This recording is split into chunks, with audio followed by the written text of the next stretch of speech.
अस्सलाम वालेकुम बच्चों, क्या हाल है। उम्मीद है सब ठीक ठाक होंगे। आज मैं आप लोगों के लिए बहुत ही इम्पोर्टेंट टॉपिक लेकर आया हूँ और टॉपिक है बीट्स।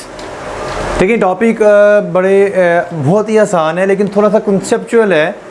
स्टूडेंट्स ने ये तो याद किया होता है या पढ़ा होता है या जो भी कर लें, लेकिन बीट्स क्या होती हैं सबको पता है, फार्मूला क्या है सबको पता है, लेकिन बीट्स बनती कैसे हैं ये शायद ही कुछ स्टूडेंट्स जानते हों। ठीक है जी, तो आज मैं आपको पहले तो बीट्स बताऊंगा कि बीट्स प्रोड्यूस कैसे होती हैं, उसकी बेसिक्स पे जाके कि कैसे पीरियोडिक वेरिएशन आती हैं वेव्स के अंदर, और उसके बाद फिर हम उसके कुछ फार्मूला और उसके जो बेसिक कॉन्सेप्ट्स हैं जो बहुत कम लोग जानते हैं।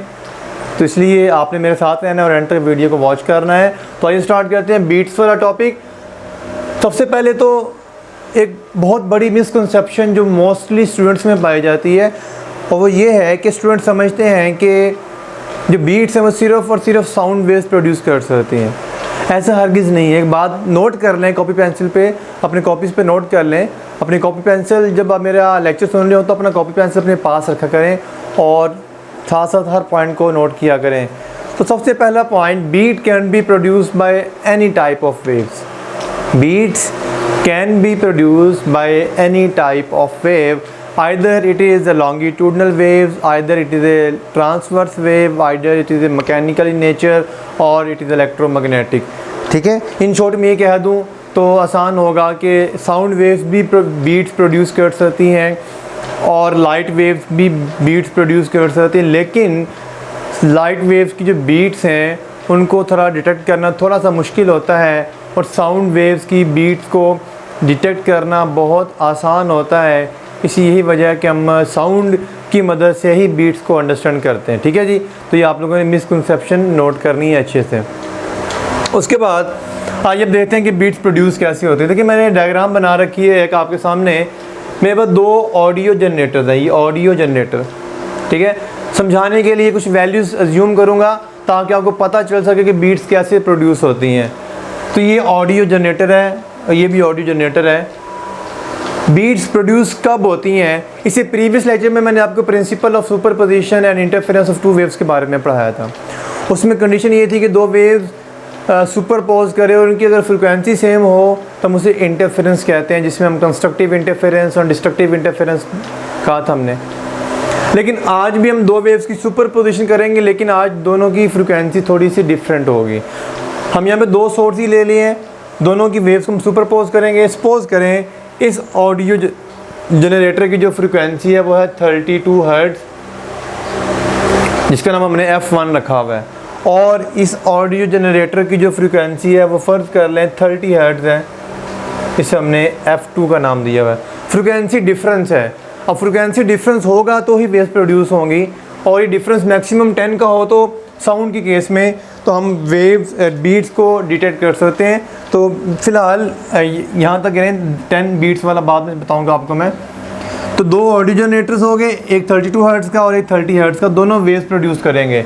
वैसे तो साउंड वेव्स जो होती हैं उसमें कंप्रेशन एंड रेफ्लेक्शन होते हैं, ठीक है, लेकिन जब उसको वेव बनाते हैं तो हम उसको क्रस्ट और ट्रफ की शक्ल में समझ सकते हैं।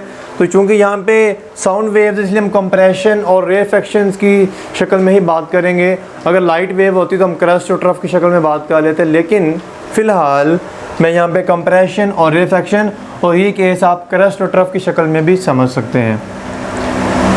नहीं जी, इसने अगर 32 हर्ट्ज़ इसकी फ्रिक्वेंसी है, इट मीन्स जो टाइम है वो कितना है 1 सेकेंड, और 1 सेकेंड के अंदर जो वेव्स प्रोड्यूस हो रही हैं, वेव्स वो कितनी हो रही हैं, वो हो रही हैं जी 32 वेव्स। ये फ्रिक्वेंसी 32 हर्ट्ज़ का मतलब है कि 1 सेकेंड टाइम के अंदर 32 वेव्स 32 वेव्स प्रोड्यूस होंगी यहाँ पे। अब 32 वेव्स का मतलब ये है कि 32 कंप्रेशंस होंगे एंड 32 रेफ्लेक्शंस होंगे। अब मुझे बताइए, जो ये डिटेक्टर लगा हुआ है एंड पे जिस पे दोनों वेव्स प्रोड्यूस हो रही हैं, अब नीचे वाले की फ्रिक्वेंसी 30 हर्ट्ज़ है, इसका मतलब ये है कि ये जो है, अगर मैं यहाँ पे थोड़ा सेपरेट कर दूँ इसको, या ऐसे कर लेते हैं, यहाँ पे F1 वाले की बात हो रही है, यहाँ पे F2 वाले की बात हो रही है। ठीक है जी, अब यहाँ पे मैं टेबल की शक्ल में बात करवाऊँगा आपको मैं।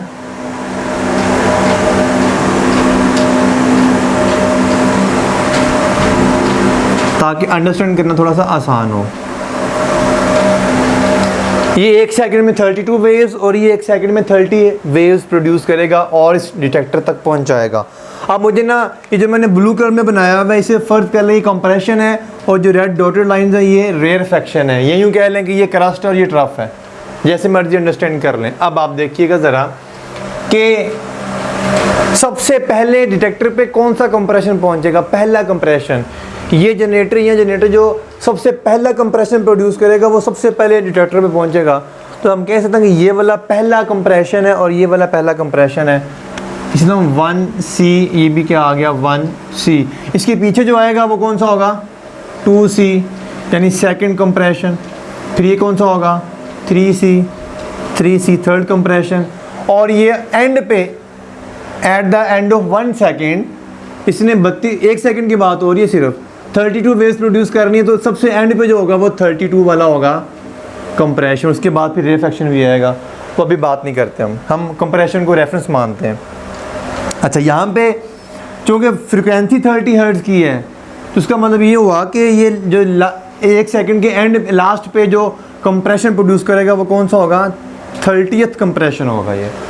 तो ये आपको मैंने नंबरिंग लगा दी यहाँ पे, फर्स्ट कंप्रेशन, सेकंड, थर्ड, और ये वाला आएगा 31 कंप्रेशन और ये 32 कंप्रेशन, और ये आएगा 29th कंप्रेशन, ये 30th कंप्रेशन। यहाँ तक कोई मुश्किल नहीं है जिस नंबर लगाए हैं। अब आप देख सकते हैं कि फर्स्ट कंप्रेशन और सेकंड कंप्रेशन के दरमियान में क्या होगा रेयरफेक्शन। ये समझ लें कि first crust and second crust के दरमियान में क्या होता है ट्रफ होता है। तो इसका नंबर क्या होना चाहिए, हम इसका नंबर लिखते हैं जी 1.5 R का मतलब है रेयरफेक्शन, ठीक है। और इनके दरमियान में क्या होगा 2 और 3 के दरमियान 2.5 R। यहाँ पर भी क्या होगा 2.5 R, ये क्या होगा 1.5 R। और सिमिलरली यहाँ पर आएंगे तो 31, 32 के दरमियान में क्या आएगा 31.5 R, और यहाँ पे क्या आएगा 29.5 R। तो आप एक बात गौर कीजिएगा ज़रा, जितने भी होल नंबर हैं, नेचुरल नंबर हैं 1, 2, 3, 4, 5, 6 अप टू 32, इन नंबर्स पे कंप्रेशन आ रहा है। और जितने भी डेसिमल वाले पॉइंट्स हैं 1.5, 2.5, 3.5, 4.5, 5.5, इस पोजीशन पे हमने क्या रखा हुआ है रेयरफेक्शन रखा हुआ है। अब सुनिए ज़रा कहानी, अगर आपको ये समझ आ गई तो तसल्ली सुनिएगा ज़रा मेरी बात को और तवज्जो से नोट कीजिएगा, ध्यान से नोट कीजिएगा। डिटेक्टर क्या डिटेक्ट करेगा यहाँ पर, सुनिएगा ज़रा। When the time is 0, अब स्टार्ट है बिल्कुल टाइम का, टाइम 0। यहाँ पर भी, बल्कि यहाँ पर मैं अलग से कॉलम बना देता हूँ इसका, यहाँ पे करते हैं F1 और यहाँ पे लिखता हूँ मैं टाइम। जब टाइम 0 होगा तो इस डिटेक्टर पे क्या मिलेगा आपको, इस डिटेक्टर पे आपको कुछ भी नहीं मिलेगा। अभी आपने जस्ट ऑडियो ऑन की है तो इस डिटेक्टर पे समझ लें कुछ भी नहीं मिलेगा। ओके, यहाँ चलें मैं इसको मज़ीद आसान कर देता हूँ। आप फ़र्ज़ कर लें जी कि पहला कंप्रेशन इस डिटेक्टर पे पहुँच चुका है और ये वाला कंप्रेशन भी इस डिटेक्टर पे पहुँच चुका है। तो जब ये दोनों कंप्रेशन इस डिटेक्टर तक पहुँच चुके हैं तो हमने उस वक़्त के टाइम को क्या कह दिया 0। तो यहाँ से हम 0 स्टार्ट लेते हैं, ठीक है। तो फ्रीक्वेंसी 1 का डिटेक्टर पे क्या पहुंचा कंप्रेशन, सेकंड फ्रीक्वेंसी का या ऑडियो जनरेटर का जो क्या पहुंचा डिटेक्टर पे कंप्रेशन, कंप्रेशन से कंप्रेशन मीट करेगा तो कंस्ट्रक्टिव इंटरफेरेंस होता है, सपोर्ट करेंगे एक दूसरे को, और जब दोनों एक दूसरे को सपोर्ट करेंगे तो डिटेक्टर हमें बताएगा कि यहाँ पे एक लाउड साउंड, आगे अगर हमने माइक्रोफोन लगाया या लाउड स्पीकर लगाया तो हमें वो लाउड साउंड सुनाई देगी अगर हम अपने कान से सुन रहे हैं तो F1 से आने वाला क्या होगा कंप्रेशन, फर्स्ट कंप्रेशन मिलेगा उस डिटेक्टर पे, और सेकंड फ्रीक्वेंसी का मिलेगा उसका भी फर्स्ट कंप्रेशन मिलेगा, और हमें क्या मिलेगा लाउड साउंड। तो यहाँ पे लिख देता हूँ जी, क्या आएगा जी, हमें यहाँ पे लाउड साउंड सुनाई देगी, लाउड साउंड। क्लियर, ठीक है जी। टाइम 1/4 सेकंड के बाद, ये पूरा फिनोमेना हम 1 सेकंड कंसिडर कर रहे हैं, 1/4 सेकंड के बाद इस डिटेक्टर पे कौन सा कंप्रेशन यहाँ से पहुँचेगा और कौन सा कंप्रेशन यहाँ से पहुँचेगा 1/4 सेकंड के बाद। तो देख लेते हैं जी। अगर ये वाला हमारे पास 32 वेव्स हैं जो कि 1 सेकंड में कंप्लीट होनी है, तो 1/4 सेकंड में इन वेव्स का 1/4 प्रोड्यूस होगा। यहाँ पे ऐसे समझ लें 1 सेकंड में कितनी वेव्स हैं 32 और नीचे वाले केस में 30 हैं, तो फिर 1/4 सेकंड में कितनी होंगी 32/4 हो जाएगा, कितना आ जाएगा ये 8।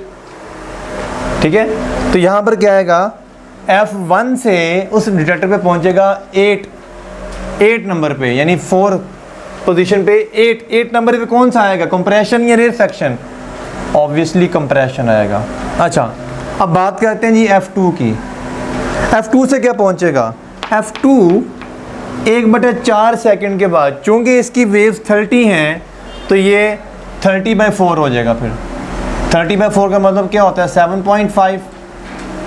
ठीक है, इसका मतलब ये हुआ कि 1/4 सेकंड के बाद F1 फ्रिक्वेंसी का 8वां कंप्रेशन वहाँ पर पहुँचेगा इस डिटेक्टर पे, लेकिन उसी वक्त इसका चूँकि फ्रिक्वेंसी 30 हर्ट्ज़ है, इसका 7.5 वाला पहुँचेगा।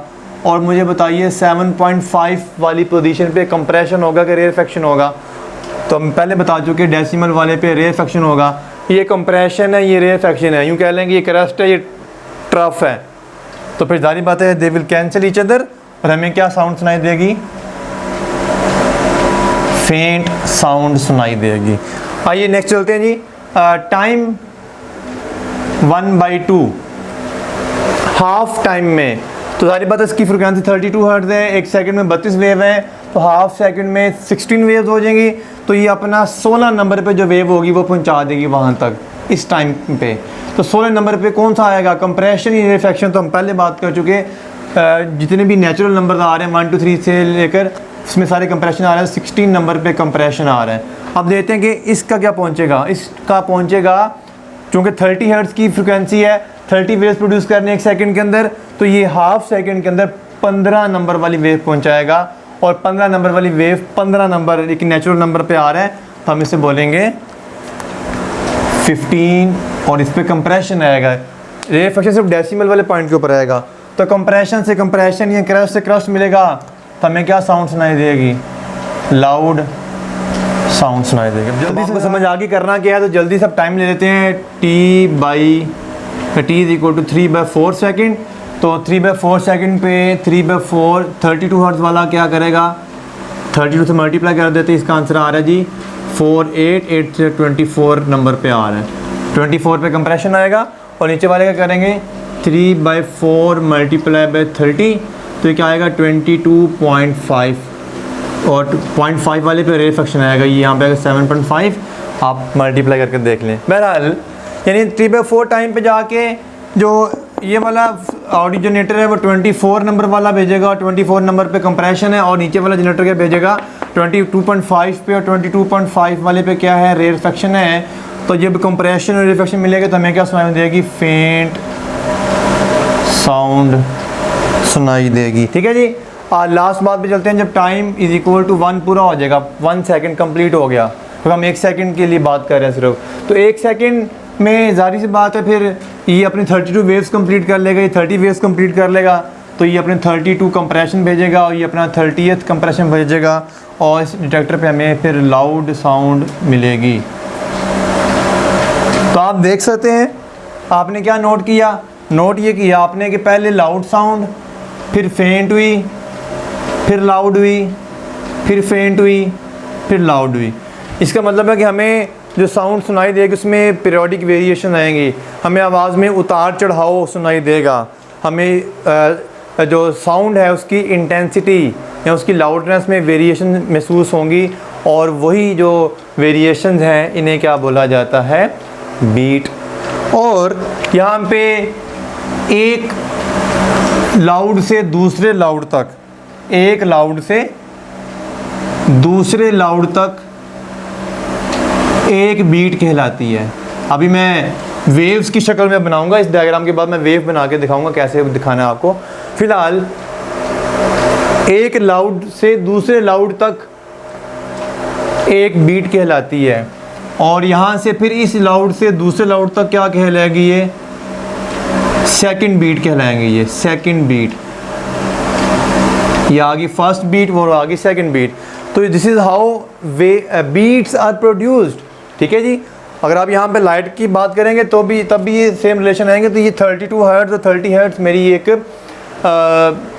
फर्जी वैल्यूज़ थी, एज्यूम्ड वैल्यूज़ थी आपको समझाने के लिए। अब आपने एक बात नोट की है यहाँ पे कि इन दोनों की फ्रिक्वेंसी का डिफरेंस कितना आ रहा है। इन दोनों की फ्रिक्वेंसी का डिफरेंस आ रहा है 32 हर्ट्ज़ का डिफरेंस आ रहा है। तो फ्रिक्वेंसी डिफरेंस है F1 माइनस F2, 32 नहीं, 2 हर्ट्ज़ का डिफरेंस है। और कितनी बीट्स बनी हैं इनकी वजह से एक सेकंड के अंदर, ये सारी सिचुएशन एक सेकंड के लिए जूम की गई है। एक सेकंड के अंदर एक वे बीट ये वाली, एक बीट ये वाली, 2 बीट्स बनी हैं। तो number of beats per second कितनी बनी है, 2। ठीक है। तो हम कह सकते हैं कि जो number of beats per second है, जिसे हम बीट फ्रिक्वेंसी भी कहते हैं, वो फ्रिक्वेंसी डिफरेंस की इक्वल है। तो अगर हम n कह दें, n is the number of beats per second, जिसे हम बीट फ्रिक्वेंसी भी बोलते हैं, या और बीट फ्रीक्वेंसी। तो ये बीट फ्रिक्वेंसी किसकी इक्वल होगी, n is equal to F1 minus F2। अब आप में से स्टूडेंट्स ये सोच रहे होंगे कि ये F2 माइनस F1 भी किया जा सकता है, यानी कि अगर ये 32 हर्ट्ज़ होता, ये 32 हर्ट्ज़ होती, ये 30 हर्ट्ज़ होती, तो क्या फिर भी ये रिजल्ट आता। तो फिर हम F2 माइनस F1 करते। अभी हम बताऊंगा कि F1 माइनस F2 कब करना है और F2 माइनस F1 कब करना है। तो ये था लेक्चर का फर्स्ट पोर्शन, जिसमें मैंने आपको बीट्स बनती कैसे हैं सिर्फ वो सिखाया है। असल चीज़ अब बताता हूँ कि जी इसका जो एक बीट से दूसरी बीट का टाइम क्या होगा, और बीट फ्रिक्वेंसी और रिजल्टेंट वेव की फ्रिक्वेंसी में डिफरेंस क्या। तो ये वो स्टार्ट करते हैं। अब जो चीज़ हम लोगों ने समझी उसी को मैंने वेव की शक्ल दे दी। अब वैसे समझना आसान था, इस तरह समझना मुश्किल था, लेकिन पहले वो समझा दिए, अब ये आसान हो जाएगा आपके लिए। वही 2 ऑडियो जनरेटर्स हैं, फ्रिक्वेंसी 1, फ्रिक्वेंसी 2, और यहाँ पर आके मैंने दोनों को इकट्ठा कर दिया है, यानी दे आर साउंडेड टुगेदर। एक ही लाउड स्पीकर पर दोनों लगा दिए हैं। ठीक है। अब मैंने कोई डिटेक्टर नहीं लगाया, बल्कि दोनों साउंड्स को इकट्ठा प्रोड्यूस किया है at the same time, but frequency is different. Okay. आप देख सकते हैं कि F1 की फ्रिक्वेंसी ज़्यादा है, ज़्यादा वेव्स बनाई गई हैं, F2 की फ्रिक्वेंसी कम रखी गई है, तो नंबर ऑफ़ वेव्स कम है। और इन दोनों के सुपरपोज करने से, यानी दे आर साउंडेड टुगेदर, तो उनका जो रिजल्ट आ रहा है वो ये आ रहा है, जिसमें आप देख सकते हैं पहले लाउड साउंड है, फिर आहिस्ता आहिस्ता क्या हो रही है, कम हो रही है, फिर लाउड हो रही है, फिर फेंट हो रही है, और फिर आगे लाउड हो गया। आगे मैंने नहीं बनाया। अभी मैंने आपको सिखाना क्या, समझिए ज़रा, तवज्जो कीजिएगा स्टूडेंट्स। जो बात अभी समझिए उसको इस तरह से समझ के देखिए ज़रा। चूँकि फ्रिक्वेंसी का डिफरेंस है, आपको वेव्स की तादाद में फ़र्क नज़र आ रहा है। तो यहाँ पर ये मैक्सिमा है वेव का, इस वेव का मैक्सिमा है, तो मैक्सिमा प्रोड्यूस करके मैक्सिमा प्रोड्यूस करेंगे। ठीक है, सपोर्ट करेंगे और ये मैक्सिमम लाउड साउंड देंगे। अगर मैं इस पॉइंट की बात करूँगा तो इस पॉइंट पे देखें, ऊपर वाली वेव T2 पे ये टाइम T1 रखा, ये टाइम T2 रखा है, time T3, time T4, different instants पे बात हो रही है। इस टाइम पे देखें ज़रा, ऊपर वाली वेव का ट्रफ आ रहा है और नीचे वाली वेव का क्या आ रहा है, क्रस्ट आ रहा है। They will cancel each other, और उनके जो रिजल्टेंट पे देखें 0, वेव यहाँ पे कैंसिल हो गई, 0 पॉइंट के ऊपर आ चुकी है। तो पहले लाउड थी, आहिस्ता आहिस्ता कमज़ोर होती फेंट हो गई है। ठीक है। इसी तरह से आप यहाँ पे देखेंगे तो इस T3 वाले पॉइंट पे इसका भी क्रस्ट है, इसका भी क्रस्ट है, they will support each other, और यहाँ पे मैक्सिमम साउंड प्रोड्यूस करेंगे अपवर्ड। तो यहाँ से फेंट से वापस क्या होगी, लाउड होगी, फिर फेंट। तो इस तरह से ये फ्रिक्वेंसी जब डिफरेंस होता है, तो जब सुपर पोजिशन करती हैं वेव, तो वो ना तो कम्प्लीटली कंस्ट्रक्टिव कर सकती ना ही कम्प्लीटली डिस्ट्रक्टिव करती हैं, बल्कि ऑल्टरनेट चलती हैं। जबकि इससे पहले हमने इंटरफेरेंस में पढ़ा था किसी पर्टिकुलर पॉइंट पे कंस्ट्रक्टिव ही होगा, कम्प्लीटली सपोर्ट करेंगी या कम्प्लीटली कैंसिल करेंगी, अगर 2 वेव इन फेज़ हैं या आउट फेज़ हैं, डिपेंड करता है वो।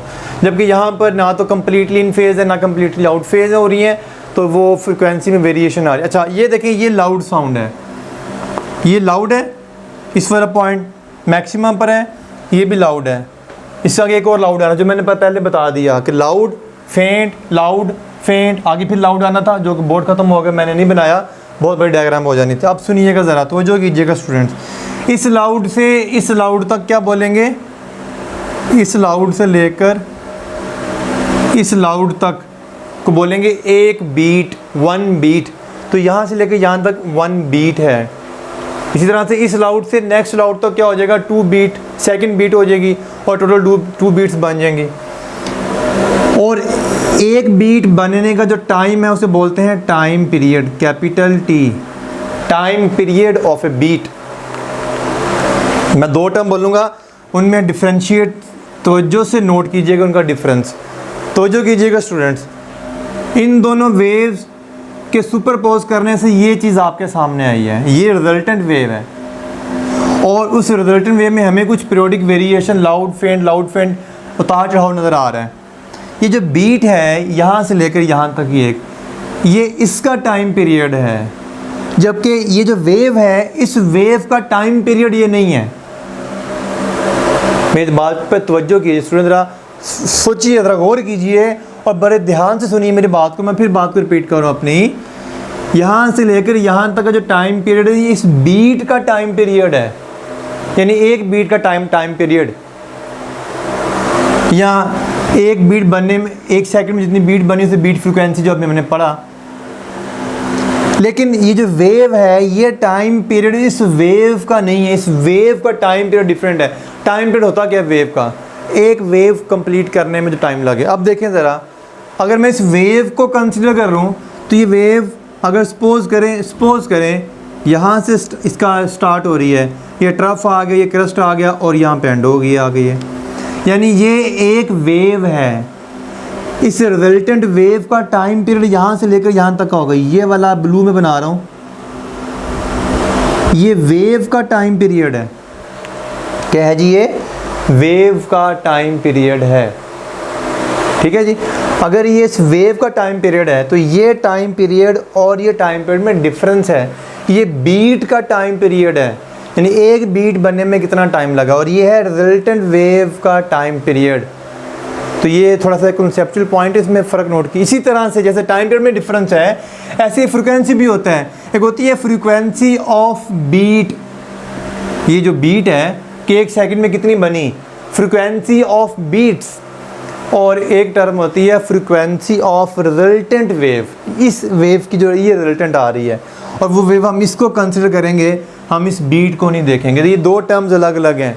एक मैंने क्या बोला, बीट फ्रीक्वेंसी या फ्रीक्वेंसी ऑफ बीट, और एक है फ्रीक्वेंसी ऑफ रिजल्टेंट वेव, जो बीट्स में वेव आई हुई है ये वाली। एक टर्म है टाइम पीरियड ऑफ बीट और एक है time period of wave, resultant wave. अभी हमने पढ़ा, अगर मैं इनको मैं रेज कर देता हूँ, अब थोड़ी सी कैलकुलेशन करवानी है आप। ये जो बीट्स हैं, बीट फ्रीक्वेंसी जिसे मैंने कहा, अभी मैंने लिखा भी था बीट फ्रीक्वेंसी, ऐसे लिखता हूँ frequency of beat, frequency of beat. जैसे हमने n से शो किया या f से भी शो कर सकते हैं, कोई हर्ज नहीं है। बाद बुक्स में f लिखा गया, बाद बुक्स में f लिखा गया, f1 माइनस f2। अभी f2 माइनस f1 वो अभी बात की बात बताता हूँ। ये तो हो गया फ्रीक्वेंसी ऑफ बीट। एक टाइम मैंने बोली frequency of resultant wave, frequency of resultant wave. ये बहुत ही इंपॉर्टेंट कॉन्सेप्ट है स्टूडेंट्स, और ये कोई नहीं बताता, तो इसलिए तवज्जो से नोट कर लें, अपने नोट्स में शामिल कर लें।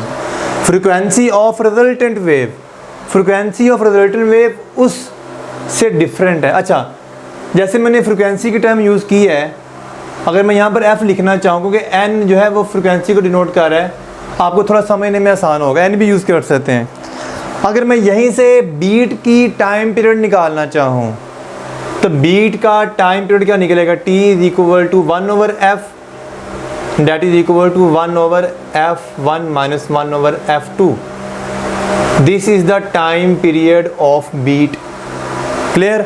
ये एमसीक्यूज पूछा जा चुका है, ये ए लेवल्स में क्वेश्चन आ चुका है ये। ओके, अब आते हैं जी फ्रीक्वेंसी ऑफ रिजल्टेंट वेव। मैं एक टर्म लिख रहा हूँ, फिर इसको मैं जस्टिफाई भी करूँगा। टर्म नहीं, फॉर्मूला लिख रहा हूँ। जो फ्रीक्वेंसी ऑफ रिजल्टेंट वेव होगी, वेव की जो फ्रीक्वेंसी होगी, that would be equal to 1/2 of f1 plus f2, यानी दोनों फ्रीक्वेंसीज का एवरेज। दोनों यहाँ पे तो फ्रीक्वेंसी डिफरेंस है ना, बीट फ्रीक्वेंसी किसके बराबर होगी? फ्रीक्वेंसी डिफरेंस की इक्वल होगी। लेकिन फ्रीक्वेंसी ऑफ रिजल्टेंट वेव क्या होगी? एवरेज ऑफ टू फ्रीक्वेंसी, जो जिससे हम बीट्स प्रोड्यूस कर रहे हैं। अब इस बात को मैं आपको जस्टिफाई करता हूँ कि कैसे। अब आप देखिए ज़रा, इस फार्मूला को हमने जस्टिफाई करना है कि फ्रीक्वेंसी ऑफ रिजल्टेंट वेव इस एवरेज ऑफ टू फ्रीक्वेंसी की इक्वल कैसे होगी। वैसे तो पहले मैंने आपको 32 वेव्स और 30 वेव्स पे काउंट किया था, लेकिन यहाँ पे इतनी वेव्स बनाई नहीं जा सकती, इसलिए जो बनी हुई हैं इसी के मुताबिक बात कर लेते हैं, जस्टिफाई हो जाएगा। हम यहाँ से टाइम t1 से t3 तक, क्योंकि इसी के अंदर बीट आ रही है, देखें ना, t1 से t3 तक एक बीट बन रही है जिसका टाइम पीरियड t कहा हुआ है हमने, और ये t time period of resultant wave है। हम यहाँ पे बात करें तो t1 से t3 तक इस वेव की कितनी वेव्स आ रही हैं, तो काउंट करते हैं जी। 1 वेव, 2, 3, 4 एंड 5, यानी कि देखें 1 यहाँ पे 1, फिर 2, 3, 4, 5 वेव्स हैं t1 से t3 तक। इसमें कितनी वेव्स हैं? 1, 2, 3, 4, तो इसमें 5 वेव्स इसकी हैं t1 से t3 तक, और इसकी हैं 4, और अगर दोनों का एवरेज निकाला जाए तो क्या निकलेगा? इस फ्रीक्वेंसी की बात की जा रही है, इस फ्रीक्वेंसी की बात की जा रही है। वैसे तो 32 होंगी वैसे टोटल, तो 5 + 4 दोनों का ले लेंगे एवरेज, तो क्या आएगा ये? That would be equal to 4.5। ठीक है जी, ये तो होगी इन दोनों के एवरेज। अब इन दोनों का जो रिजल्टेंट आ रहा है वो ये आ रहा है।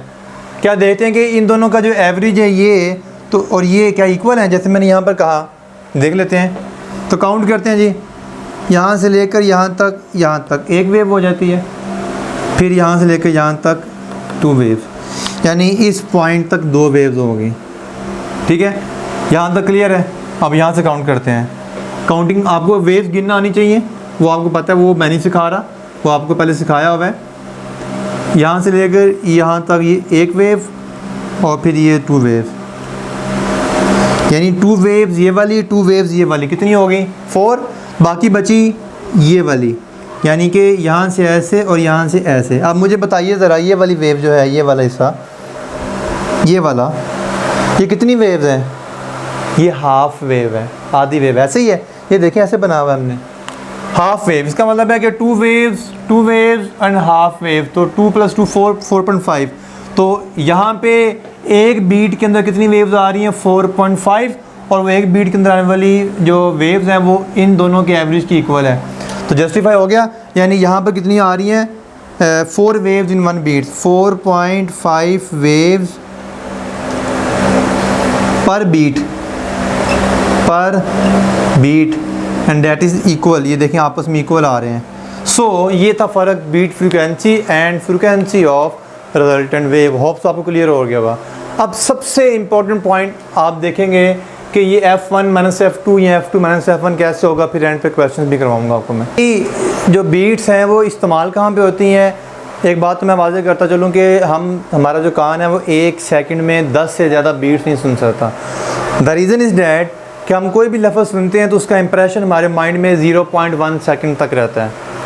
हमारा दिमाग 0.1 सेकंड तक एक साउंड को अपने अंदर रखता है, और उस 0.1 सेकंड के अंदर कोई भी दूसरी साउंड आ जाए वो उसको एक्सेप्ट नहीं करता, हम उसको सुन नहीं पाते। यानी हमें सुनने वाली साउंड्स में कम से कम 0.1 का डिफरेंस होना चाहिए। हमारी ये एक एबिलिटी है अल्लाह ताला की तरफ से कि हमारा माइंड जो है वो साउंड को 0.1 सेकंड के बाद ही एक्सेप्ट करेगा नेक्स्ट साउंड को। तो अगर हम अपने माइंड के टाइम को 0.1 सेकंड कर दें और टाइम का रेसिप्रोकल होगा तो फ्रिक्वेंसी बन जाएगा 0.1 का रेसिप्रोकल होगा तो क्या बनेगा 10।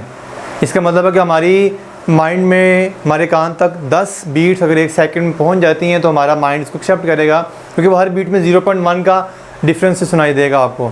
लेकिन अगर 10 से ज़्यादा बीट्स आ जाती हैं तो वो हर 2 बीट्स के दरमियान में जो डिफरेंस होगा वो 0.1 से कम हो जाएगा, जो हमारा माइंड एक्सेप्ट नहीं करेगा और हमें सही से वो बीट सुनाई नहीं देंगे। सो हमारा माइंड 10 से ज़्यादा बीट्स को एक्सेप्ट नहीं कर सकते, या हम सुन नहीं सकते, या ऑब्जर्व नहीं कर सकते, या हम अपने इस कानों से डिटेक्ट नहीं कर सकते।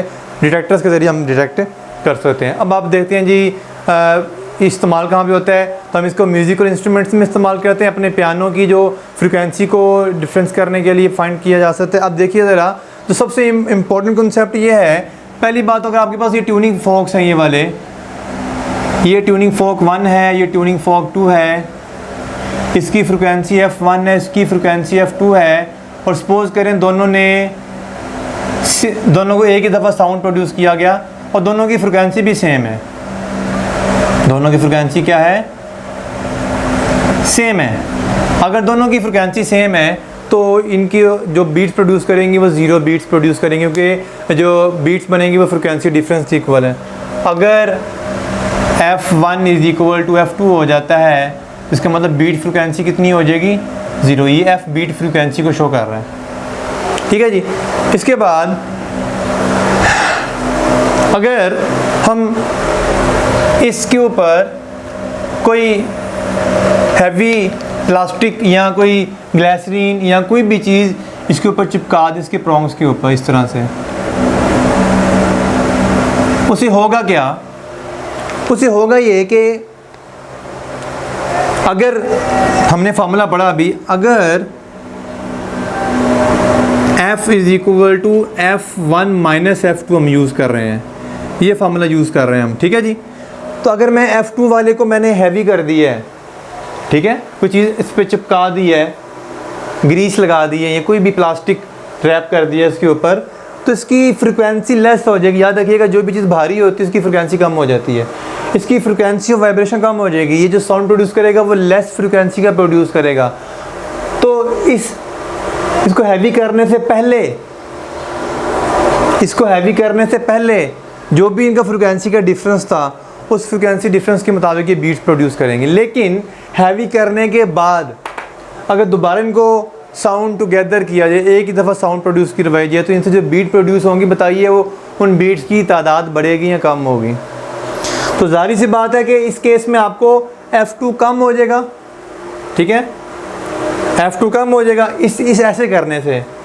इस केस में F2 डिक्रीज़ हो जाएगा। जब F2 कम होगा तो ये जो फ्रिक्वेंसी डिफरेंस है वो बढ़ जाएगा। जब फ्रिक्वेंसी डिफरेंस ये इंक्रीज़ कर जाएगा तो फ्रिक्वेंसी ऑफ बीट भी कर जाएगी, इंक्रीज़ कर जाएगी, ठीक है। इसका मतलब है अगर आप ये वाला फार्मूला यूज़ कर रहे हैं और इस फार्मूले में आपने F2 को हैवी कर दिया है, तो फिर दोबारा से बीट्स प्रोड्यूस करेंगे तो वो बीट्स पहले से कम निकले, पहले से ज़्यादा प्रोड्यूस होंगी, क्योंकि फ्रिक्वेंसी डिफरेंस ज़्यादा हो चुका होगा। लेकिन उसकी उल्टा अगर ऐसे कर दें कि आप इसको यूँ कर दें, यानी इसको मैं अरेज कर देता हूँ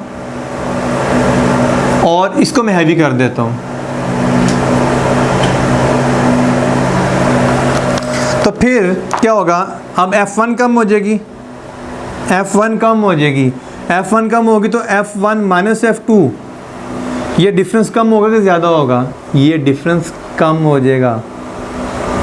ये ऐसे ही है, मैं आपको मिसाल देता हूँ। फ़र्ज़ कर लें ये 10 है, ये 12 है और ये 8 है, तो डिफरेंस कितने का है? 4 का। अब इसको हम कम करके 10 कर देते हैं, अब डिफरेंस कितने का आ गया? 2 का आ गया, सही है।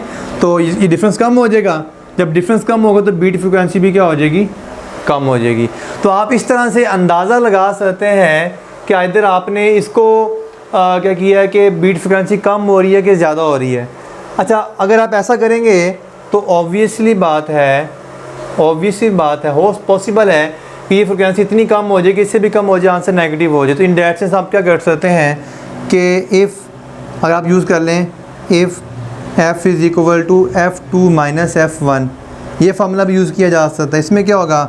अगर F2 को कम किया जाता है तो उल्टा हो जाएगा, F1 - F2 क्या हो जाएगा? कम हो जाएगा, और फ्रिक्वेंसी डिफरेंस भी क्या हो जाएगा? कम हो जाएगा। और अगर आप F1 कम करते हो तो फ्रिक्वेंसी डिफरेंस क्या हो जाएगा, F2 minus F1, sorry F2 minus F1 क्या हो जाएगा, ज़्यादा हो जाएगा, फ्रिक्वेंसी डिफरेंस भी क्या हो जाएगा, ज़्यादा हो जाएगा। ये मैं आपको क्वेश्चन करवाता हूँ, इस कॉन्सेप्ट से रिलेटेड आपको मज़ीद क्लियरेंस हो जाएगी।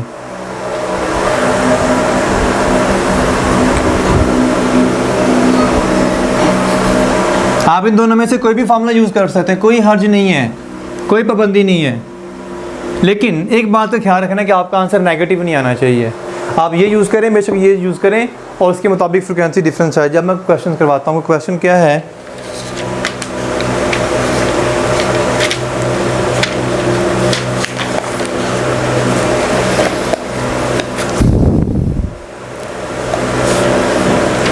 When two tuning forks P and Q, तो जो कीजिएगा ज़रा क्वेश्चन पे, ये कि क्वेश्चन आपको सारा समझ आ जाएगा, बाकी सारी बातें आपको मैं करवा चुका हूँ।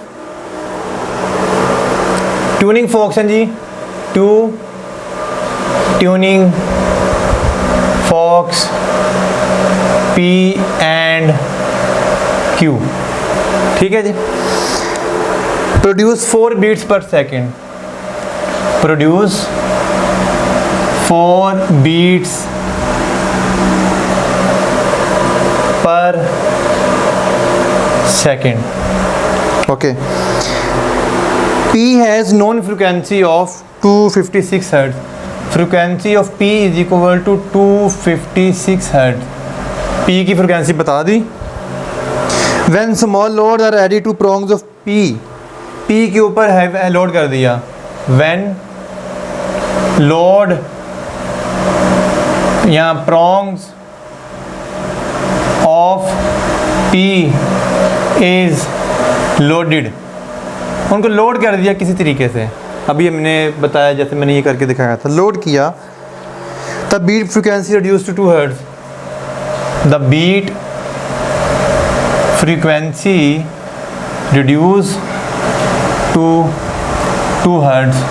बताना क्या है आपने जी, what is the original frequency of Q। कैसे समझ आ गया? ऑप्शन मैं देता हूँ 262 हर्ट्ज, आप तब तक सोल्व करें, इसको अटेम्प्ट करें।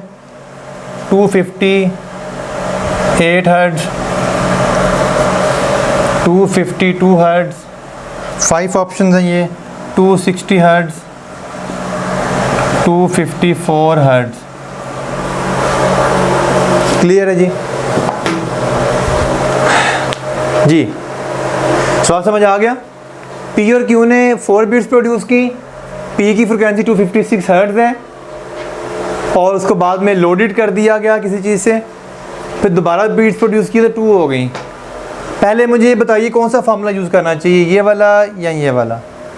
अच्छा, पहले हम इसको समझ लेते हैं कि पहले 4 बीट्स प्रोड्यूस कर रहा है वो, आपने अटेम्प्ट कर लिया होगा, मेरे क्वेश्चन सुनिएगा ज़रा। 4 बीट्स प्रोड्यूस कर रहा है और फ्रिक्वेंसी ऑफ P कितनी है?